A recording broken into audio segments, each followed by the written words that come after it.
Hi everyone, welcome to Core Unit Launch Pod Sessions number 4. Today we have the Real World Finance Core Unit.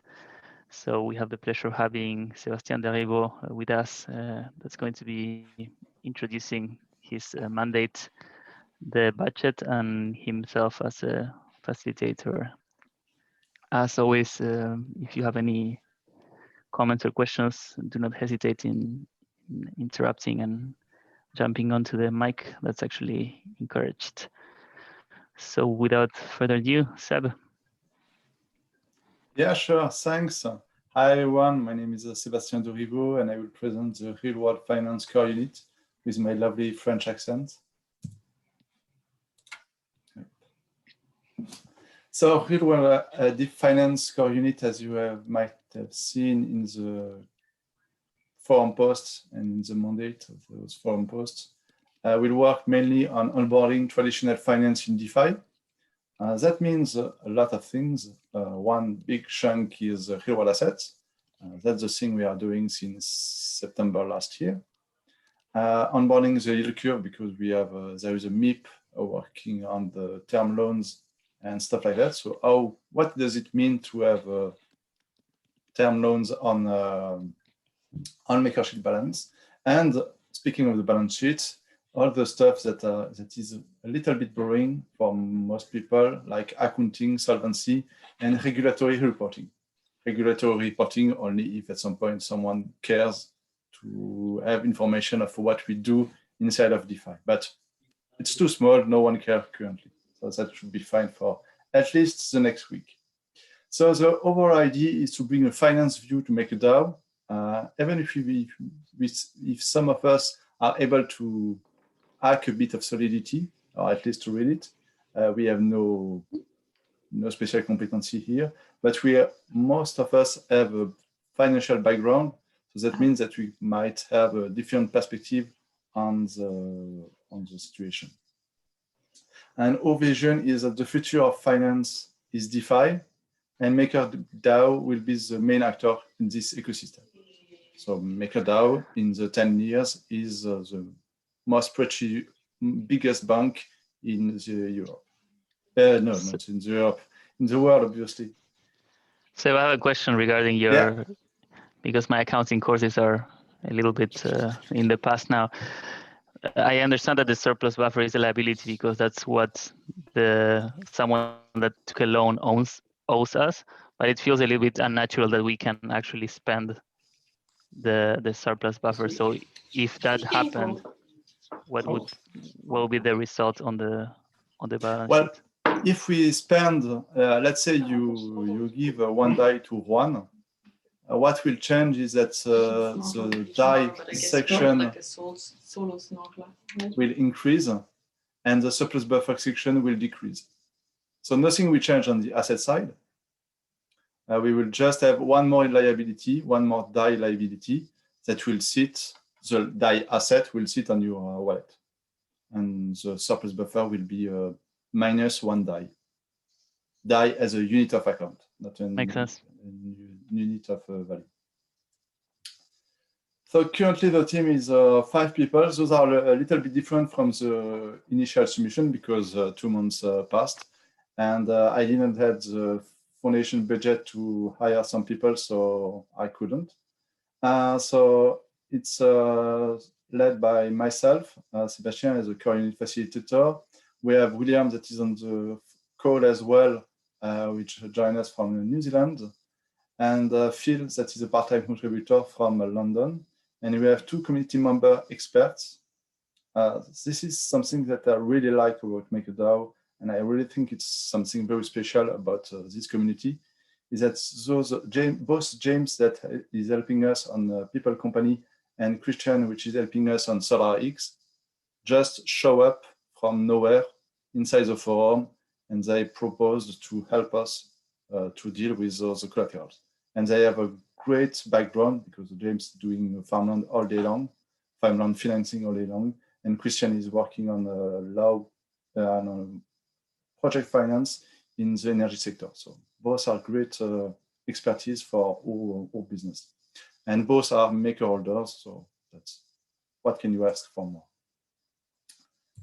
Regarding the budget, so as specified, it's 40K per month to kickstart the initiative. So I didn't spend much time on that part. I took more or less what the foundation was already paying us for the three people on the top of this slide, and added a buffer, and which was a good idea because, for instance, next month we'll have to pay 10K, at least 10K for a legal review if we need one. So that's the kind of expense that wasn't included at the beginning on our team, but we might be using our budget to pay it. And I will have to pay James because it contributes on the people company MIP6, and didn't have the finance to pay him, but obviously that's something that will be dealt with the budget. So we didn't give much thought about the budget currently because I was the first one, so there wasn't any clear framework at a MakerDAO level. It was just a simple MIP 40 and deal with it. So I didn't know what to expect, so I just provide something that seems okay at the time and still now. And another thing that is quite important inside your team is that currently we have onboarded exactly 0 collaterals. So obviously it doesn't seem fair to ask for anything when you didn't have done anything. So that's why you are focusing on onboarding your first real world asset, because that's what we are for. Regarding the philosophy, so I'll just bring some nice images to bring a bit more fun inside this presentation. So I just made up the sentence, which is moving one step at a time in a challenging environment using real-world knowledge to achieve long-term goals. And so as you can see, we are in the startup mode because we have a lot of things we need to do, but we are a small team, so we will not be able to do everything. So there will be a lot of fires in the room, and it's not a problem. I mean, it's not a problem until you are as big as Goldman Sachs. Even Goldman Sachs is not able to solve everything. So we just find what is the biggest issue we have to deal right now, and we deal with it. So currently it's onboarding with our asset. Then we see that we have an issue with legal, so we need to work on the legal side and stuff like that. Because it, at least in my view, it doesn't make sense to forecast a one-year plan because if you forecast a one-year plan, the next day it might change anyway. So, and I work a lot in budgeting and forecasting and strategic planning, and I never saw anything work like the plan, not even close. So that's why I don't like this too much. And the bottom section of the slide is that we will use the history of traditional finance because it's a long story. And there is a lot of issues that people have already solved, like, for instance, double entry accounting. It was solved 600 years ago, so no need to reinvent the wheel by using some smart contract. And so using the knowledge of the past to build the future. Because dealing one problem at a time, or the short-term issues, works well, but it doesn't bring you so far because you always need to have a clear view on what you want to achieve. And as I said in the previous slide, the objective is to be the center of finance in the future. So there is short-term goals that we have to deal right now and long-term goals that we want to achieve at some point. We might, yeah. I was going to ask if there's any questions. Yeah, because sure. you seem to be burning through the slides and the topics. I know that Martin asked in the chat if you will also focus on collectibles in the future. I'm not. I don't like. That's not a joke. Sorry. Yeah, I don't like too much NFTs right now. But we are doing NFTs anyway because Centrifuge is doing NFTs inside their Gene Lake, so we are already using NFTs. We just failed to do the marketing. That there's even non-fungible assets inside crypto. Yeah. Yeah. Sorry. But not the art and cypherpunk and stuff like that. I'm not sure I'm a big fan. Are there any other questions or jokes? We like those too. Are we going to get to, you mentioned long-term goals, or is that for the next slide, or is that coming up? I think it's coming up a bit, but we can discuss because it's quite fuzzy at the time. The overall goal is quite clear. Maker being the center of DeFi and DeFi being the center of finance. But then you have a lot of things to define. But there is a slide that brings a bit more clarity. But obviously, every morning, the objective can be a bit different. What I would like, I'm not sure, it's anyway most likely something which is more an ask to the community. And I like, for example, the little poll you did for, what do you think, how long actually the maturity of a real world asset could be, or what is the how low a financing rate for real world assets could be. I think it goes in the same direction. What do you believe long-term as a community, or what we believe long-term as a community, what the ratio could be, like real world assets versus crypto? And and there is a lot 50-50 or yeah, there is a lot of work to be done. I'm working a little bit on that. It's all the liquidity issue, because usually I don't want to go too deep in the detail because I don't have the answer yet. But usually banks in fractional reserve banking keep some liquidity. And currently those liquidity in our system are USDC that we have on the PSM. And usually banks keep those liquidities for good reason, because if for instance, I think the last farming protocol is Alchemix or something like that. If that stop, there is 200 million DAI that can come to Curve and ask for a swap to USDC or I don't know. So obviously that will move the price of DAI, except if the USDC inside the PSM is big enough to sustain the decrease of the demand of DAI. And then you have the issue of what is the good amount of liquidity to have inside our system. And in traditional finance, there is a solution for that, because the customer deposits are quite stable and the demand of currency is quite stable. But obviously in DeFi, that's something that is different, because usually in the real world, there is no farming activities, or at least I didn't saw them. You cannot provide $10 for Facebook and get Facebook shares. It doesn't work. I think the big difference is that in DeFi, every single player can act algorithmically, and that is not happening in the real world.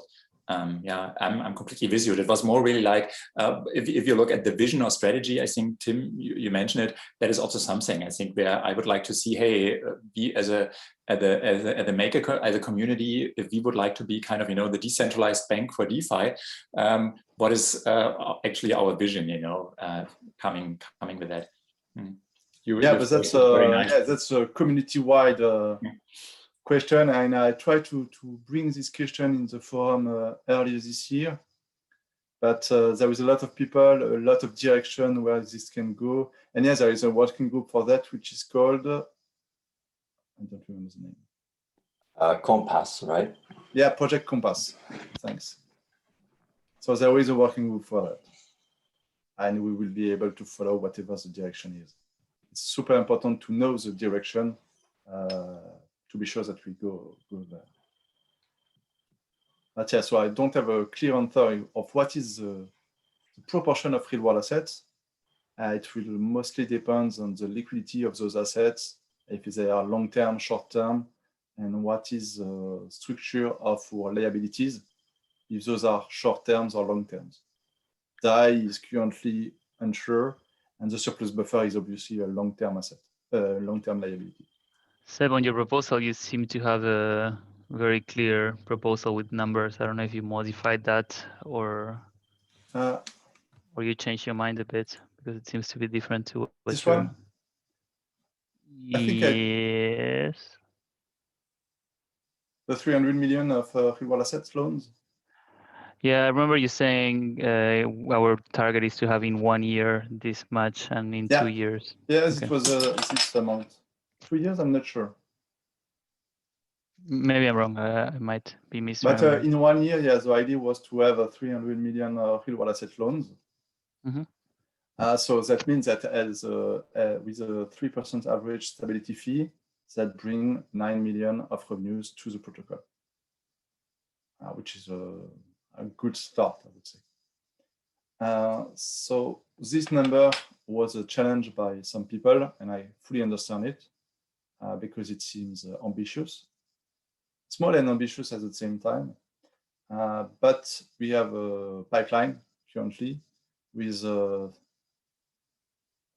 more than 300 million loans. Obviously, a pipeline is just an indication, and some projects will be accepted, some will not, and some are targeting a big amount, and maybe they will not deliver. But otherwise, on the other hand, maybe some will ask for a small amount and will over-deliver. I think, for instance, companies that are asked for 20 million, but they deal with farmlands every day. And if you want to grow it, that shouldn't be any reason if the deal is good for both parties. So that might go bigger. So it's always difficult, especially when you go from 0 to 1. It's not like we are doing real-world assets for the last 5 years. We have an history, and we can forecast the next year. We start from 0. 6 months ago, we are still at 0. And then we want to forecast in 12 months. So my best forecast as a mathematician would be 0, because historically it was always 0. But let's keep this challenge of going to 300 million. I think it's possible. So those are indeed the slide of the current priorities. So the big one is indeed to onboard some real-world assets. You have a bit small list on the right, top right. There are other prospects that are not public yet, and so you will see them quite soon. And the other project we have, which is quite difficult currently, is the data infrastructure, because real-world assets means a lot of data to monitor, because we want to monitor what happens inside the trust and inside the SPVs to see that everything is behaving like we want. So we need to set up a real-world asset infrastructure. So there is currently a Google Sheet infrastructure that was shared in the forum already. But the idea is that at some point it will be more industrial, so we can monitor a bigger part of the assets.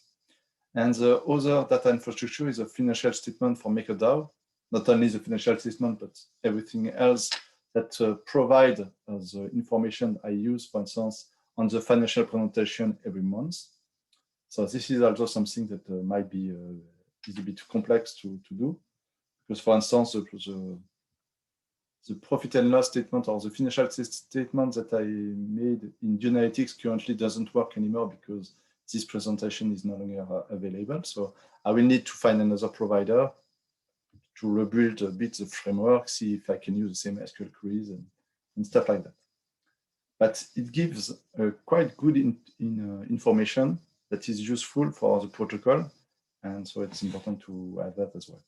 And the last point, which maybe should have been the first one, is the legal structuring of real-world asset. So to define how can we safely invest from the on-chain protocol into real-world assets. So there is a lot of work on this front those last few months. Speaking about the legal structuring, I remember some conversations where we said that potentially these companies need to be transparent to some part of MakerDAO, which is providing the loan without being public, right? So have we found a solution to that issue? So currently the real-world finance team is signing a non-disclosure agreement with most asset originators. So we have access to all the information. So this is maybe one slide I didn't make, but I can briefly mention it. The challenge doing real-world assets, there is two parts. One part is that we need to have access to data that we cannot share publicly to the community as a whole. Just like if there is a critical bug in Maker protocol, most likely the smart contract team will not publish it in the forum, they will fix it before publishing. But in real world, it's more likely that we will not publish, for instance, the homes that we finance through the protocol, because it's not very interesting anyway. And the second part is that doing the relationship with the asset originator, we have to sometimes do some negotiation, because obviously it's not like we are taking I don't know, a Uniswap token and creating a vault facility. Then we can put any stability fee we want, any liquidation ratio we want, and no one will care, because obviously we do what we want with a third-party token. It doesn't work like that in the real world and for real world assets, because obviously we have some competition, and then we have to deal with real people and find the best solution for both parties.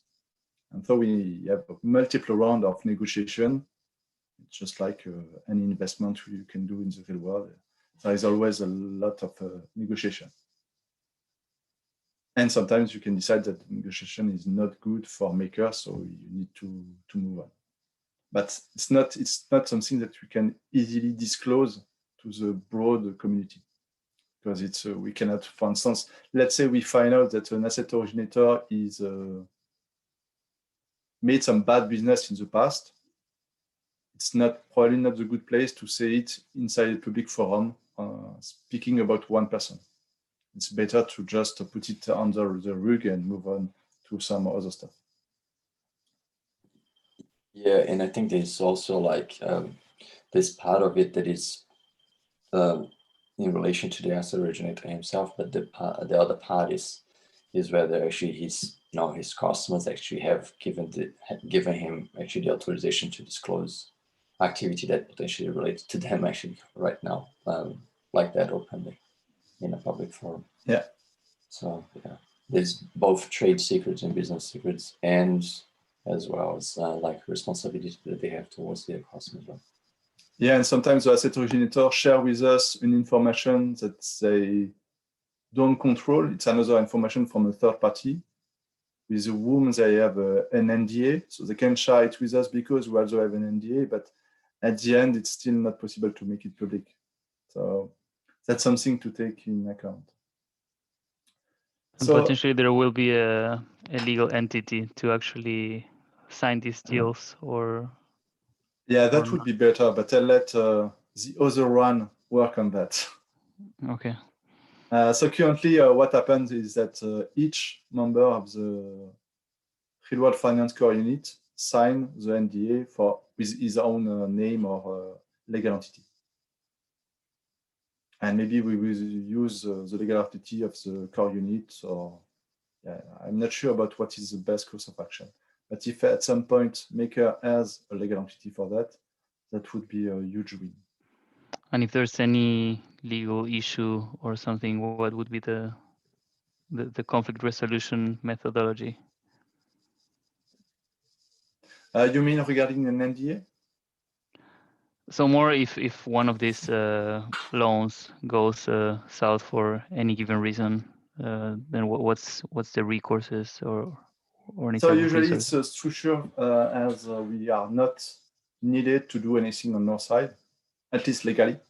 For instance, if the loan is held by a trust, the trustee of the trust should be able to do it by default, make any action that is needed, because the trustee will work on our behalf from a reputable entity. And same goes if we use an SPV, we will appoint an independent director or have co-investors that will be incentivized to do the legal action. So Maker doesn't have to do anything because Maker cannot sue anyone, at least currently. Let's hope that it will change at some point. But we have other possibilities to make it good for Maker. And obviously, as you saw, that the team is quite distributed over the world. So if one asset originator steals the money from us, we are not far. We will bring the money back. No, more seriously, yes, the legal part is quite important, and we have most likely solved it in most of the details. So regarding the more long-term objectives that I put in this slide, which I call the backlog and the wish list. One super important one is balance sheet manipulation. So I've already made a forum post on it. More easily, it's just we have 800 million USDC on a balance sheet, and we do nothing with it. So it's a huge cost opportunity lost. And so the idea is, how can we safely do something with them?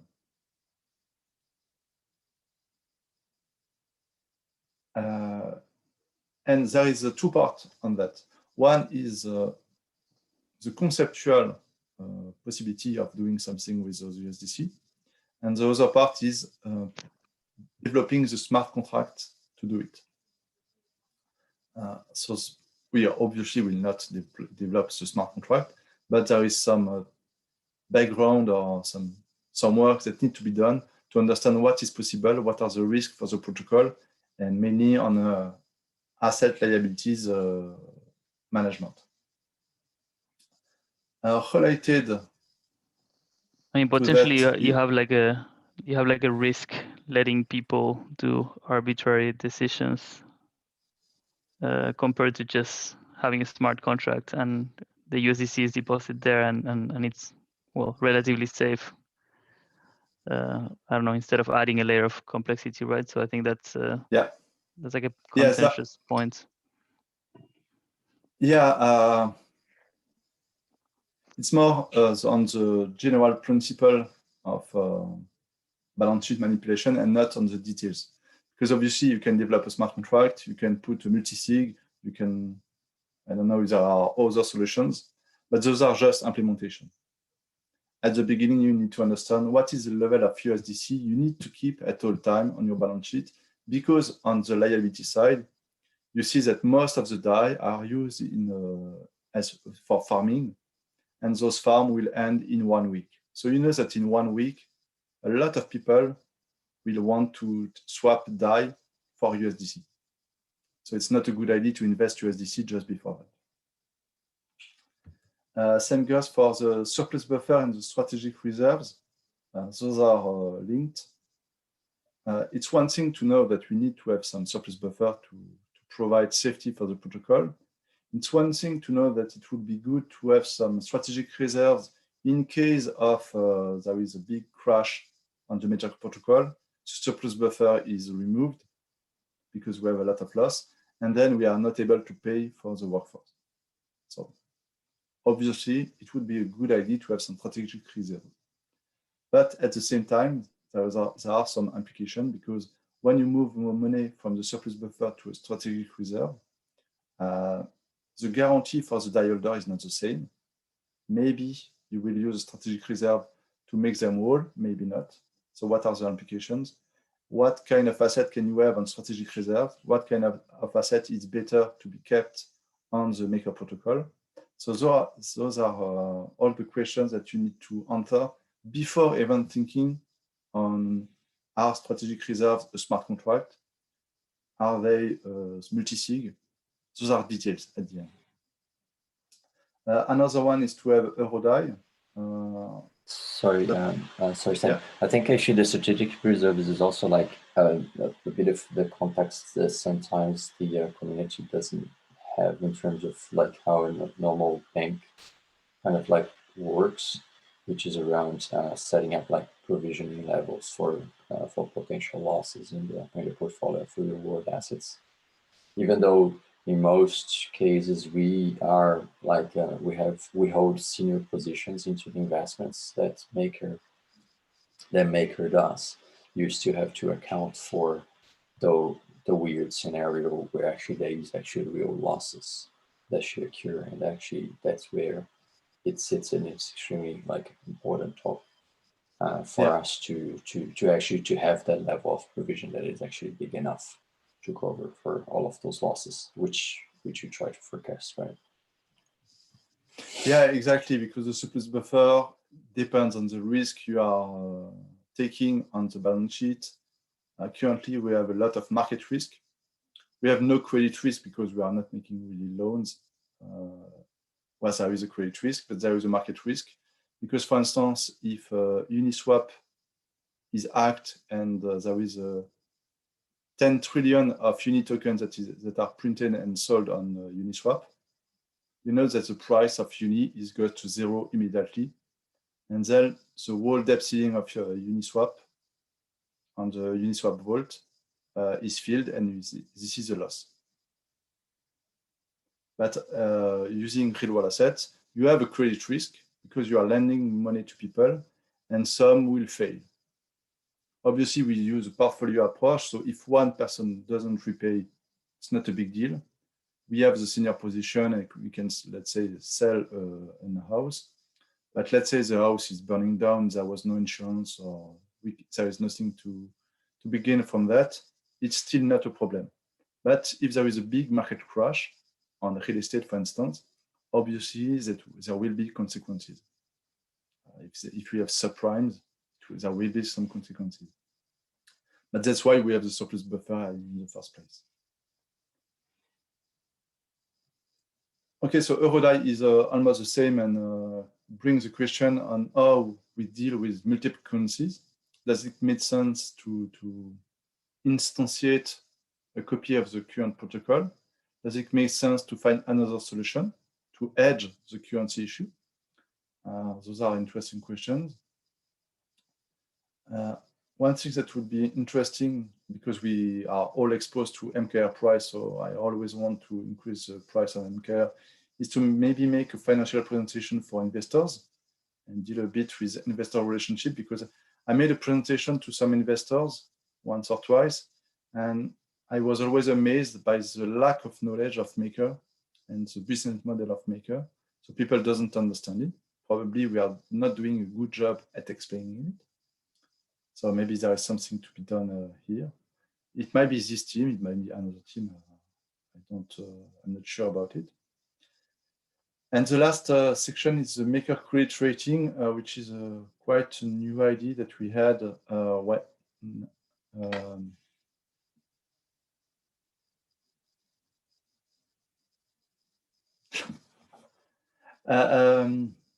Maker credit rating is an idea we had just to Maker will invest in real world assets, in structured finance. So maybe it would be a good idea to publish the results, to package them, to let other investors know if some investments are safe or not safe, and at least that we have studied them so it can bring value to other investors. That could potentially help bring a little bit more voting maybe into the protocol. Yeah, we should discuss with well, actually, the investor relationship was your idea, because you suggest to make a financial section in the MakerDAO network. I still have to work on that, but yeah, bringing more information to the community and the maker holder and the DeFi community in general would probably bring more investors and more community participation. So that would be a good win. Not really business, just communication, but it still drives the MKR price. Is there any question on those items? I'm just curious how big of a role you see your core unit playing with like EuroDAO.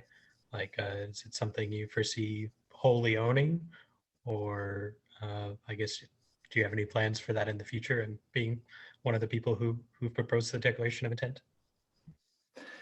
Yeah, so Obviously, I'm European and I live in France, so I would love to see EuroDAO, but I will not develop it at all.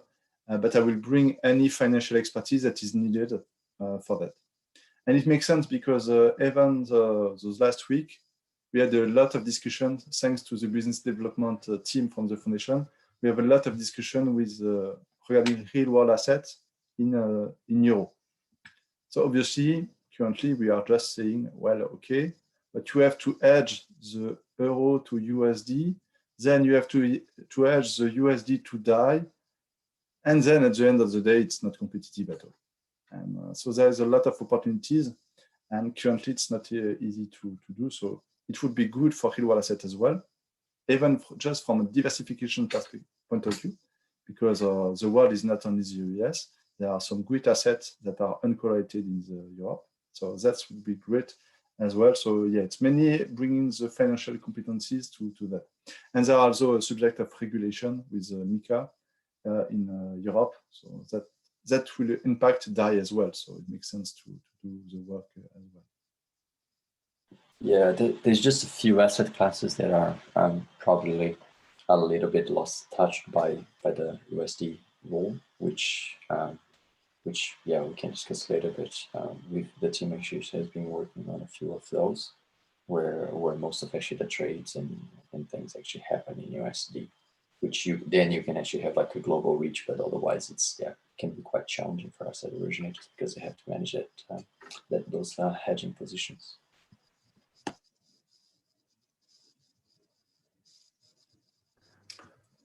Seb, I wanted to ask something about the previous slide. So it seems that each one of those, sorry. It seems that each one of these items is almost like a full-time job for one or actually more than one person. So how are you guys thinking about tackling that? Are you planning on like hiring more people or calling the community and forming working groups? How are you prioritizing these items? What's the plan? Yeah, so the plan is currently there is no plan because as I said earlier, you can make any plan and it will change the next day. So I don't care much about the plan. Nothing on this front is super important. I mean, the protocol can survive if you don't do anything this year. So it's already difficult to know what will happen in Maker in the next month. So it's super impossible to forecast what will happen in the next year. For instance, for balance sheet manipulation, most likely you need smart contract. And most likely smart contract will not have any bandwidth for that this year. So we have at least 1 year to figure out the solution. So there is a lot of problems, but some problems doesn't need a solution today. They can wait for a few weeks. And yeah, it will grow or not, so it depends. It also depends, but thanks for this question because it's a good way to introduce the last slide, which is about the reporting. So to understand what is doing currently the team.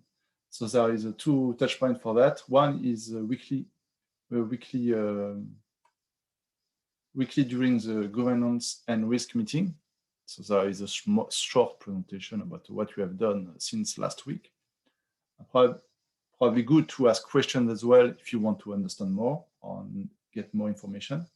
But the other one, which is more comprehensive, is the monthly reporting, which is done in the forum. You have an example on the right. So every month since January, we published reporting of what we have done with all the links. And sometimes there are some discussion as well. And you can start a discussion if there's something that is interesting to you in the current reporting and get more information. And also the interaction and prioritization. So there is a lot of subject.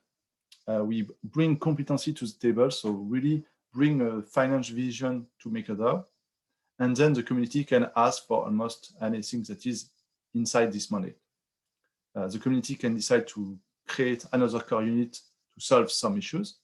For instance, legal. We are doing some work that could be in the legal core unit. And it would be awesome if the legal core unit takes the legal work of real world asset. But if there is no legal core unit, well, we will just continue and find a solution. So if the community wants to change priorities on the core unit or add new stuff or remove something, as I can do it easily by using 3 methods by order of importance. The most formal one is using a senior request.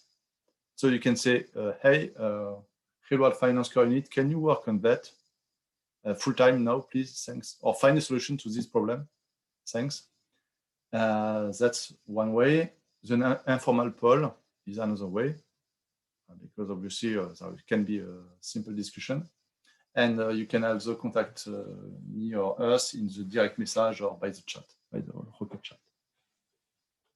So really, we are a toolbox for the community, and we go where the community decides. If the community wants to stop real world asset tomorrow, we will stop real world asset. Are you planning on growing the team? If needed, yes. If not needed, no. Okay. Yeah, if I can jump in as well, one to your question for the previous slide and the different verticals there.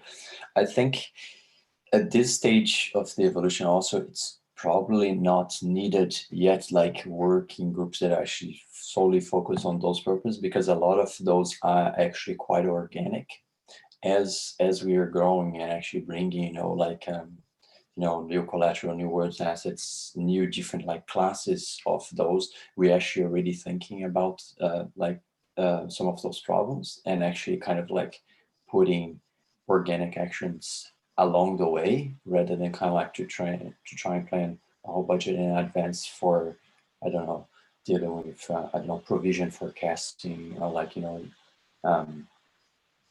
the buffer for the buffer and strategic reserves problems. Actually, like those problems come along as we actually grow the balance sheet, and therefore kind of like structuring someone like kind of a little framework actually to kind of, okay, you need to have like a ratio of X to actually to cover in case of losses as we grow actually those assets into the portfolio. So actually they are quite organic.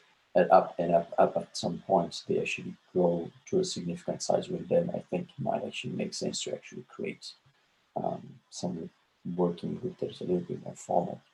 But I think organic kind of like leaves us with some levers to be flexible as well and to evolve and to test out that actually whether the frameworks that actually work in application.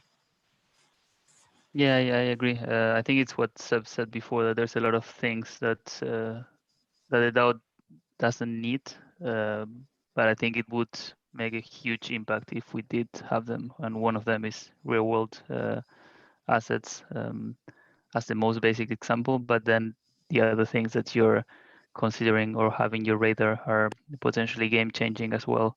So that's why I was more pushing for it, and to make sure that if we speak again 6 months from now, you'll be like, yeah, we did all this. Smart contracts are not ready yet, but look all we have.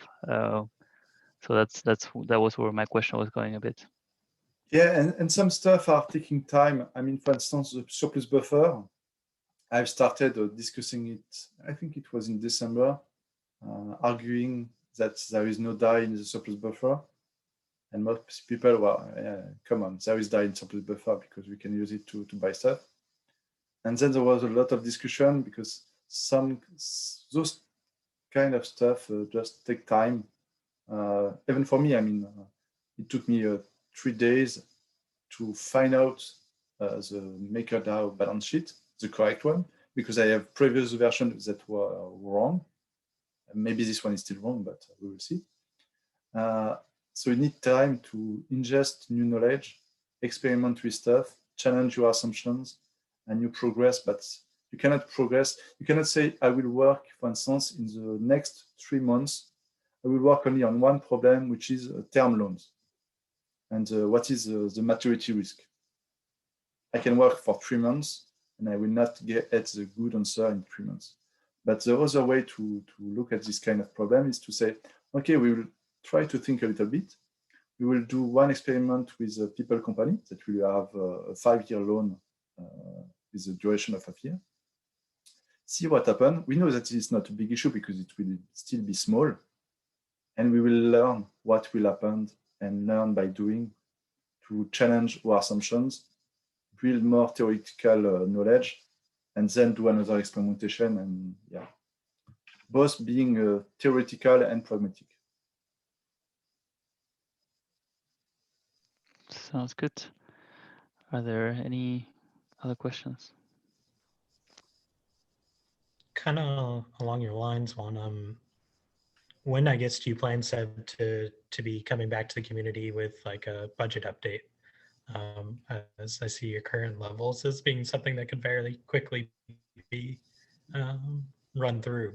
So do you have anything in mind, or is it just going to be kind of on a need-by-need basis? Yeah, currently there is a lot of discussions about what is the broad framework for MakerDAO. So I don't care too much about what is the framework, but I will probably wait to know what it is before making any change.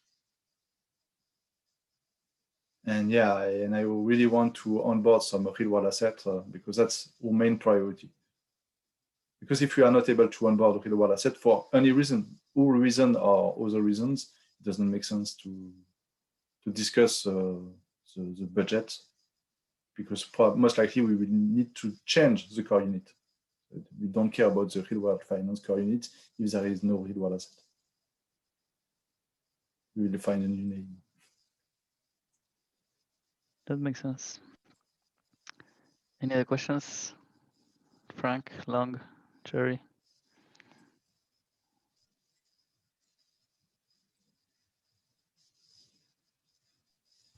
All right. Really.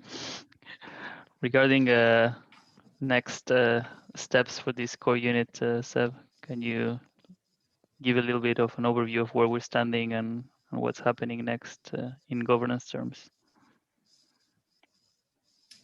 In governance, you mean for the proposal, the MIP Yes. 30? So the executive that will validate everything should go live, or is maybe live as we speak. Mm-hmm. So people will have to vote for it. You cannot vote against, but you cannot vote for it.